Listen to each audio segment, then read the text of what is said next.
Indira Gandhi press वार्ता करने जा रही थी, इन्होंने अपनी स्टेन गन से उठा के 31 गोली मार दी, सवार हो जाता है। इन नेताओं के चक्कर में जब जब आप पढ़ेंगे, आपको एक अमृतसर देखने को मिलेगा, आपको एक कश्मीर देखने को मिलेगा, आपको गोधरा देखने को मिलेगा, आपको अहमदाबाद देखने को मिलेगा।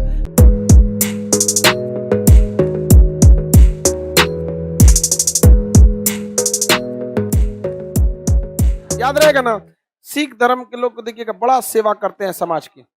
वहां देखिए लंगर में हमेशा आपको क्या मिलेगा, खाना। आराम से बैठिए, लंगर में रोटी आएगा, लेके खा लीजिए, बहुत अच्छा से। आपको बहुत सेवा भाव करते हैं, समाज की सेवा में बहुत ज्यादा। हमें लगता है कि अगर पृथ्वी पर सिखों की संख्या बढ़ जाएगी तो शायद कोई भूखा ही न सोए। समझ में आ गया कि नहीं क्या? बाकी हम लोग तो भाई कितना सेवा करता है, समझ आया कि नहीं? तो भूखमरी अगर हर सिखों की संख्या जहां ज्यादा बढ़ जाए, वो लोग गुरुद्वारा खोलते हैं, बहुत प्रेम से खिलाते हैं। ऐसा नहीं आप 4 बार मांग दीजिएगा तो दे देगा आपको। कई गरीब रिक्शा वाले गुरुद्वारे के खाने पे ही दिल्ली में जीते हैं। बंगला साहिब शीशगंज गुरुद्वारा वहां पे, और डेली आते हैं। उन लोग को पता है कि यही रिक्शा चलाता है, लेकिन बहुत प्रेम से खिलाता है, बहुत सम्मान होता है। सबसे बड़ा धर्म इंसानियत का होता है, इससे बड़ा कोई धर्म नहीं होता है। आप वहीं पे भूखे पेट आप जाके खा सकते हैं। कहीं भी आप दिल्ली जाइएगा ना, नेतवा सब दिल्ली में रैली जाता है, ले जाता है ना, तो सबको गुरुद्वारा में छोड़ देता है खाना खाने के लिए, लेकिन वो लोग कुछ नहीं बोलते। दिल्ली जहां पानी भी लोग खरीद के पीते हैं, वहां पर वो आपको शुद्ध घी का आपको देंगे, जो रोटी जो एकदम घी लगाए रोटी लेंगे ना, रोटी मशीन से निकलेगी, उससे महिलाएं रहेंगी, उसको क्या करेंगी लगा के, उसके बाद खिलाए। उसको कभी खाएंगे नहीं आप लोग? वहां पे पटना सिटी में वहां पे तो जब खाया करो तो कभी कभी कुछ जाके श्रम दान सेवा भी कर दिया करो, ही ना कि खाली खा के चला है वहां पर। हाँ, हालांकि वो लोग बहुत मतलब कोऑपरेटिव होते हैं, सारा चीज उन लोग का व्यवस्थित होता है। आपके मतलब करे ना करे उन लोग का सिस्टम चलते रहता है। लेकिन कभी कभी जाके, कभी हमको ऐसे ही जाके कभी वैसे चला उला देते, हमको हमरा से क्या हो रहा है, लेकिन एगो सांकेतिक रूप से ना हम भी चला दिए हैं, पानी चला दो या सब्जी। उन लोग का किचन उचन सब साफ सुथरा रहता है, ज्यादातर तो ऑटोमेटेड मशीन पे लगाया जाता है। तो अमृतसर का गुरुद्वारा बहुत बड़ा, वहां पे मेन गुरुद्वारा ही आप समझिए वहां पर अमृतसर में। वहां पर अभी के वक्त में स्वर्ण मंदिर, लेकिन 1984 में पाकिस्तान ने चढ़ा दिया वहां के लोगों के। और भिंडरा वाला एक सिख था, काफी ज्यादा एक्सट्रीमिस्ट, उसके नेतृत्व में इन लोगों ने खालिस्तान की मांग कर दी। किसकी मांग? खालिस। अब ऐसा कुछ मामला नहीं है, ये तभी खालिस्तान का मामला उठेगा जब आप कुछ सवाल ववाल करने लगिएगा तुम। अदरवाइज में भारत में अब खालिस्तान कहीं नहीं है। तो खालिस्तान की मांग करने लगे, और उन लोगों ने स्वर्ण मंदिर को अपना अड्डा बना लिया, सेना का उसका अड्डा। किसी भी आतंकवादी या किसी भी संगठन को धार्मिक जगहों से दूर रखना उस धर्म के लोगों की जिम्मेदारी, वरना वो धर्म बदनाम होने लगता है। अब वो अंदर हथियार रखने लगे थे, और एक पंजाब पुलिस के डीआईजी को गोली मार दिया उन लोगों ने अमृतसर सीढ़िए पे। और नाच रहे थे लोग, भंगड़ा कर रहे थे मार के, कहते पंजाब हमारा अलग रहेगा। क्या नाम रहेगा उसका? खालिस्तान। जबकि पंजाब का आम सिख जो था, नॉर्मल आदमी, उसको कोई मतलब नहीं था, भारत से खुश था। लेकिन जिन लोगों को पाकिस्तान वगैरह से पैसे मिले थे तोड़ने के लिए, वो नारे लगा रहे थे। इंदिरा गांधी ने ऑपरेशन ब्लू स्टार चालू किया। क्या चालू किया? Blue star. इसमें सेना को लगा दिया गया अमृतसर में, इसमें बहुत सारे लोग मारे गए। जब सेना ऑपरेशन करती है तो इसकी संभावना भी रहती है कि शायद उसके क्रॉस फायरिंग में कोई आम आदमी भी मारा जा सकता है। कई बार ऐसा होता है।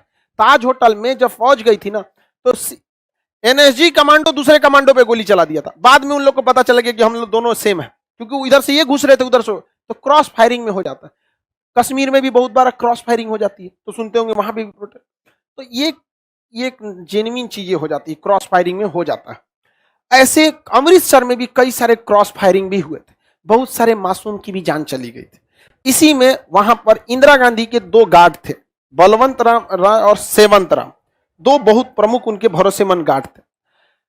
उस समय जो आईबी के चीफ थे, उन्होंने इंदिरा गांधी के उन 2 गार्ड को हटा दिया था। लेकिन उन्होंने इंदिरा गांधी को फोन कर दिया कि मैडम, हम आपकी 5 साल से आपकी सुरक्षा कर रहे हैं, अब आपको हम पे भरोसा नहीं रह गया। तो इंदिरा गांधी इमोशनल हो गई, उन्होंने कह दिया ठीक है, इनकी ड्यूटी पे लगा दो।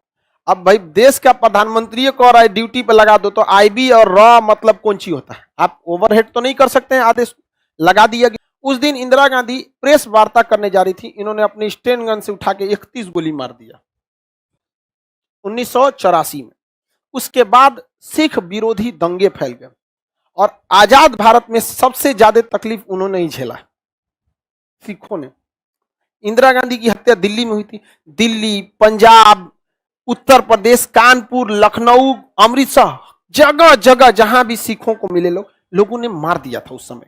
पता नहीं क्या हो जाता है इस देश के लोगों को, कहां भूत सवार हो जाता है इन नेताओं के चक्कर में। जब जब आप पढ़ेंगे आपको एक अमृतसर देखने को मिलेगा, आपको एक कश्मीर देखने को मिलेगा, आपको गोधरा देखने को मिलेगा, आपको अहमदाबाद देखने को मिलेगा, आपको नोआखली जैसे दंगे जब आजादी नहीं हुई थी तब तक देखने को मिलेगा। ये सब के पीछे इन नेताओं का हाथ था। इनके चक्कर में कभी नहीं पड़ना चाहिए, वरना जो उस बेचारे उस भीड़ में जो मारे जाते हैं लोग, क्या पता कल का वो अब्दुल कलाम और विवेकानंद था। कोई जान रहा है? बचपन में किसको पता था?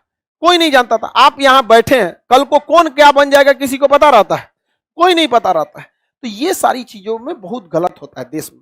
अब पाकिस्तान के बढ़ावा में आके भिंडरावाला गया, उसके चक्कर में बहुत सारे सिख भी मारे गए, फिर इंदिरा गांधी की भी चली गई, वहां पे काफी घटनाएं हुई थी। तो ऑपरेशन ब्लू स्टार जब कहेगा तो आपको क्या समझ में आना चाहिए? अमृतसर, अमृतसर को खालिस्तानी विद्रोहियों से स्वतंत्र कराने के लिए जो ऑपरेशन चलाया गया, क्या नाम था?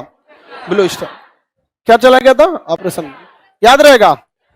वहीं पे अटारी है, बागा। अब छोटा छोटा जगह आपको नक्शे में नहीं नंदी, सोचेंगे हर गांव मिलने तो नहीं मिलेगा। बागा मिला कि नहीं मिला?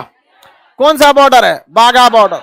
हाँ, बागा बॉर्डर। बागा बॉर्डर पर परेड होता है। क्या होता है? परेड, रिट्रीटिंग परेड होता है। शाम के समय परेड, पाकिस्तानी भी परेड करते हैं और इंडियन वाले भी, सब क्या करते हैं? परेड करते हैं वहां पर। किसी को दिक्कत? बागा बॉर्डर। उसी के थोड़ी दूर पे है अटारी बॉर्डर, नक्शा में नहीं दिक्कत। अटारी बॉर्डर पे परेड न होकर वहां से ट्रकों की सप्लाई होती है।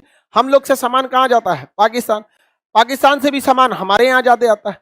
कभी कभी ड्राई फ्रूट वगैरह जो होते हैं पाकिस्तान से ले आने में हम लोग को सस्ता पड़ जाता है, और अनाज हम लोग से कहाँ चला जाता है? पाकिस्तान में चला जाता है। तो दोनों में व्यापार भी होते रहते हैं सब।